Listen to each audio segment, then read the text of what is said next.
اچھا جی، ایک ملزم تھا، اس کو 2 سزائیں ہوتی ہیں 2 مختلف مقدمات کے اندر، لیکن وہاں پر کنکرنٹ کا لفظ نہیں شامل کیا گیا کسی بھی آرڈر کے اندر۔ تو یعنی کہ کسی بھی ملزم کو، یہ تو میں نے ایک لیگلی بات کی، عام طور پر اگر میں یہ کہوں تو یہ کہوں گا کہ اگر ایک بندہ ہے، اس نے کوئی جرم کیا ہے اور اس کو سزا ملتی ہے، تو اس کو 2 مختلف مقدمات میں سزائیں ملتی ہیں۔ دونوں جو سزائیں ہوتی ہیں وہ سزا ہوتی ہے ایک عمر قید کی اور دوسری بھی عمر قید کی، لیکن وہ قید جو ہے وہ کم ہوتی ہے۔ تو اب بات یہ ہے کہ کیا عدالت یوزلی جو ہوتی ہے کہ قانون یہ کہتا ہے کہ ایک سزا ختم ہوگی تو دوسری سزا شروع ہوگی، لیکن کیا دونوں سزائیں ایک ہی وقت پر چل سکتی ہیں، عمر قید کی یا قید کی؟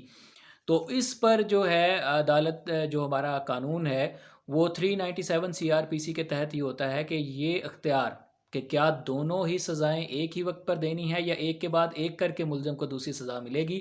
تو اس چیز کا اختیار یہ جو ہے یہ کلی طور پر، مکمل طور پر عدالت کی اپنی ڈسکریشن ہے۔ یہ 397 CRPC کے تحت یہ ضابطۂ فوجداری ہے، اس کی دفعہ 397 کے تحت یہی بات بتائی گئی ہے کہ جو ہے وہ سزائیں ملیں گی۔ لیکن اب اس پہ جو حالیہ فیصلہ آیا ہے عدالت عالیہ کا، تو اس پر جو ہے PLD 2020 لاہور 337، اس کے اندر عدالت نے یہ چیز کو واضح کیا ہے کہ اگر کسی ملزم کو سزائیں مل جاتی ہیں، اس کو کسی بھی جرائم 2 مختلف مقدمات کے اندر اس کو سزا ملتی ہے قید کی، تو دونوں سزا اگر کنکرنٹلی نہیں لکھا، یعنی عدالت نے اپنا اختیار نہیں استعمال کیا، تو آپ کہتے ہیں کہ نہیں، ہمارے ملزم کو جو ہے وہ مجرم کو دونوں سزائیں ایک ہی وقت پر مل جائیں تاکہ اس کو ایک کے بعد ایک سزا نہ بھگتنی پڑے، تو اس کے لیے اب عدالت نے تو اختیار استعمال کر دیا، تو آرڈر پاس کر دیا، آرڈر کے پاس اس کے بعد امپلیمنٹ بھی ہو گیا، تو کیا عدالت اگر فیصلہ جاری کر دے اس کے بعد بھی ڈسکریشن استعمال کر سکتی ہے؟ کیا آپ ایک مجرم کو سزا جو ہے وہ ایک کے بعد ایک کے بجائے ایک ہی بار فیصلوں کے بعد دلوا سکتے ہیں؟ تو اس اتھارٹی کے اندر یہی کلیئر کیا گیا ہے کہ جو ہے یہ اختیار استعمال کیا جا سکتا ہے، یعنی کہ اگر عدالت نے، فوجداری کی عدالت نے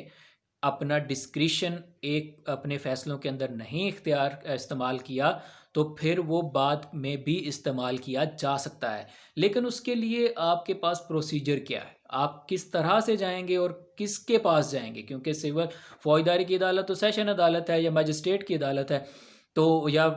جو ہے یہ آگے ہائی کورٹ کے پاس آتے ہیں اختیار، تو آپ نے کس جگہ جا کے، کس فورم پہ جا کے اپلیکیشن دینی ہے کہ آپ کی جو مجرم ہے اس کو سزائیں جو ہیں وہ دونوں ایک ہی ٹائم پر دے دی جائیں، نہ کہ بار بار یا ایک کے بعد ایک کر کے اس کو سزا ملے۔ اور دوسرا اس میں یہ بھی ایک اہم نقطہ ہے کہ عمر قید کی سزا ہے اور ایک طرف قید کی سزا ہے، تو کیا دونوں جو سزائیں ہیں وہ سائملٹینیسلی چل سکتی ہیں؟ تو اس پر جو ہے عدالت عالیہ کا یہ حالیہ فیصلہ ہے کہ بالکل دونوں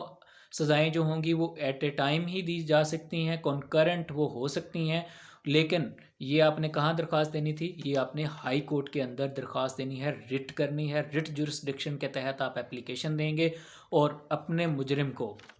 جو سزائیں ہیں وہ دونوں ہی کنکرنٹلی جو ہیں وہ دلوا سکتے ہیں۔ تو یہ میرے وکیلوں کے، جو ہمارے وکلا بھائی ہیں ان کے لیے بھی، اور جو ملزم کوئی ہوتے ہیں ان کے لیے بھی یہ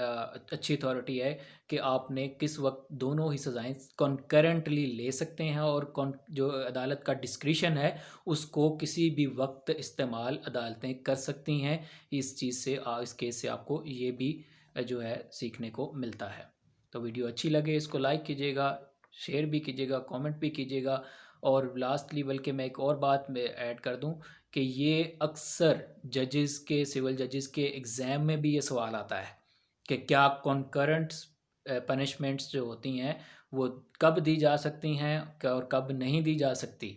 تو یہ اس حوالے سے بھی ایک بہت اچھی اتھارٹی ہے، اور اس چیز کو آپ نے ضرور ذہن میں رکھنا ہے۔ Thank you.